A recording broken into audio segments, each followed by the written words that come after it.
Have Russia's ground attacks grown eerily quiet, but have they compensated with another round of devastating missile strikes against Ukrainian territory? I'm Paul, U.S. Army combat veteran. It is December 16th, 2022. This is your daily Ukraine update. Let's get into it. Okay, so first, when we look at the deep state map with the territory changes, we can see there are actually no major territorial changes. And this makes sense when we pivot over to the combat map. And because you can see that while there's been a significant amount of shelling in the past 24 hours, in addition to missile strikes against major Ukrainian infrastructure and some military targets, there's been 0 ground assaults. It's actually pretty noteworthy. As you guys can see, no ground assaults have taken place all across the Bakhmut-Donetsk line of contact, which is telling because, well, it again denotes that Russia is trying to create a crude sort of coordination effort among the disparate troops that are fighting in this conflict. Now, I think we can assess the sophistication of this level of control because you can see that when they're launching these major missile strikes at civilian infrastructure, they are not performing their ground attacks. And the thing that I think is really noteworthy about this is that when you want to do what's called integrated fires or combined arms maneuver warfare, right? That's sort of the modern shape that military operations take, right? This is what you would have in, for example, when the Ukrainians seized this large part of the Kharkiv region.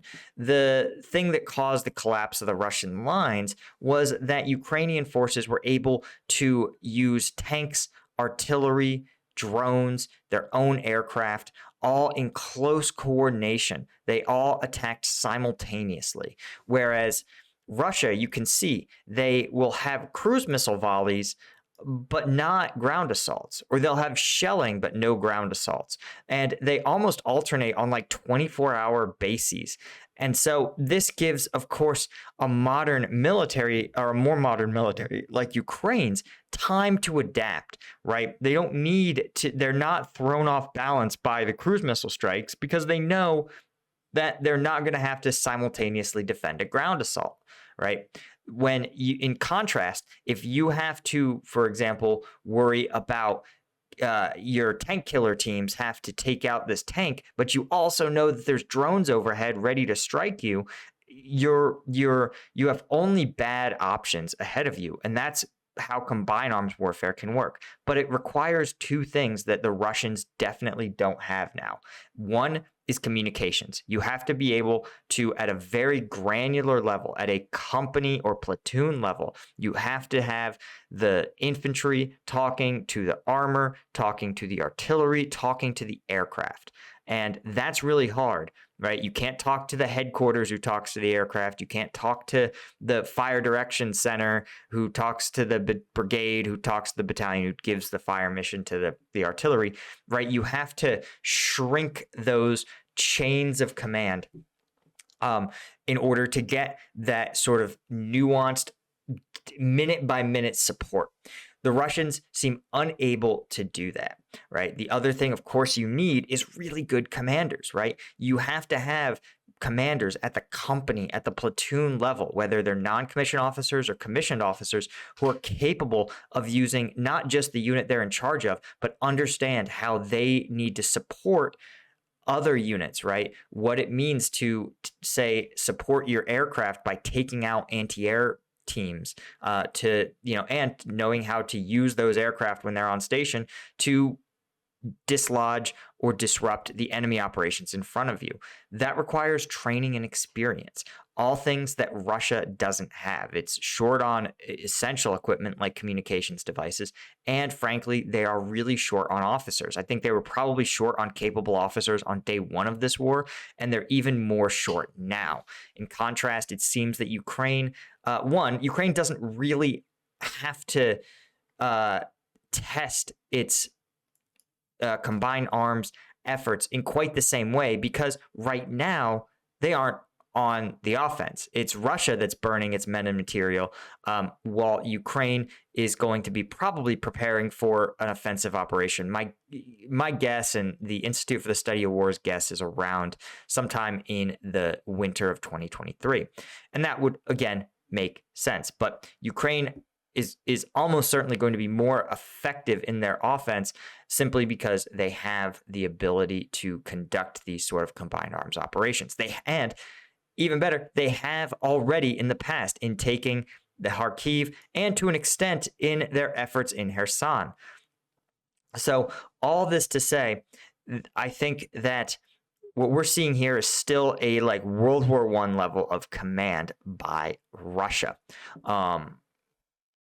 And it simply isn't going to be effective enough to dislodge Ukrainian efforts, even though it is pretty devastating to see this infrastructure, right? Electricity, food, water distribution take hits. It's kind of messed up. And also sort of puzzling that Russia's would use its precision strike capabilities not to degrade Ukrainian military targets, but to actually degrade civilian infrastructure, which isn't it obviously is related to and adjacent to military operational effectiveness, but a better coordination and collaboration, a better military would target, say, supply depots that support, let's say, the Bakhmut defenders, right? Maybe in Chasiv Yar or Kramatorsk. And then as soon as they are destroyed, would near simultaneously launch a combined arms assault on entrenched Ukrainian positions in Bakhmut. But Russia, and people are like, well, why do you give them advice? One, they shouldn't be getting advice from a YouTuber. Two, NATO doctrine, this is like, NATO doctrine is so foreign to Russian forces that it would be the equivalent of me telling an American who speaks only English, well, all you have to do is go to China and just tell them, Jingzhao, blah, blah, blah, blah. Like, just speak Chinese to them. They'd be like, what? No, like, I don't speak Chinese, man. I can't do it. So asking a military that is built on different principles than NATO warfare to suddenly pivot to a NATO style of maneuver warfare is impossible. It's literally impossible. Again, it's asking me to speak Hindi. It doesn't matter how easy it is or how straightforward. I can't do it. I don't have the skill set. And it would take me years to get there. So that's why I don't really worry about giving advice to the Russians. And also, if they're taking advice from a YouTuber, you're already in trouble. And the thing is, I've been saying this also for weeks, and they're incapable of it, right? They've only recently proven themselves capable of actually regaining control of the troops doing the fighting in this region, right? Where they at least are all sort of doing the same bad strategy together. They're failing. They're failing as one, which is progress for the Russians, and I think a function of the fact that their best troops have been probably redeployed on this front. But again, I really do think they're a long way from being able to actually become an effective fighting force, or even able. I expect them to maybe be able to seize Bakhmut, going all in, maximum effort. This is what they'll be able to do. Not much more than that. Anyway, guys, in the only other news worth talking about, of course, go over to ground news, right? We talk about Russia launching a renewed series of missile strikes across Ukraine. Be sure to check them out. The link is always in the description. You can check them out for free, and they do a really good job of sort of consolidating and triangulating reporting, making sure that we don't get caught up in mis and disinformation. Seems like the prevailing number is around 60 missile strikes, and this is what we would expect, right? It's down about 20-25% from the 80 plus volleys that we'd seen several months ago, and that probably reflects Russia's diminishing cruise missile stockpile or precision strike stockpile, as well as the fact they're having difficulty maintaining their existing stockpiles. Anyway, guys, as always, thank you for joining me. Of course, if you want access to the uncensored combat footage, you know the viral stuff I'm talking about, the stuff that I can't talk about or show on YouTube. I put all that on the Patreon. In fact, the new Patreon video is dropping today. Every Friday, I put stuff out. But thanks especially to my Lieutenant tier patrons. You guys are the ones who make this whole thing possible. You really do. Thank you guys so much, and I'll see you all in the next one.